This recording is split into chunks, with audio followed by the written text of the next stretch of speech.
Hej og velkommen til en video med fokus på længde og på drop. Det vi kommer til at gøre nu, det er, at vi har 3 spillere på banen. 2 der feeder og 1 der arbejder. Der bliver feedet til længder i den ene side og feedet til drop til den anden side. Det vil sige, at den der arbejder kommer til at have fokus på i sine drops. Have catcheren klar. Kom godt ned i benene, det vil sige kom helt ned til bolden. Og til sidst pege på frontvingen, det hvor man gerne vil ramme. Så det vil sige, at man skal slutte med catcheren forholdsvis lavt. På længderne, op med catcheren, vær klar. Træf bolden ud for venstre knæet, eller ud for det forreste knæ, den side man slår i. Og så pege på frontvæggen, der hvor man gerne vil ramme.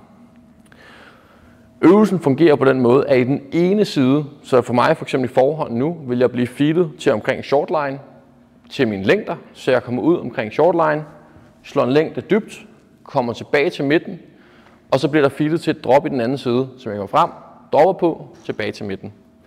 Fordelen ved den her øvelse er, at man hele tiden skal omstille sig til både teknikken i længden i den ene side, og så droppet i den anden side.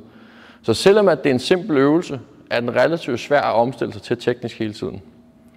Så god fornøjelse med øvelsen.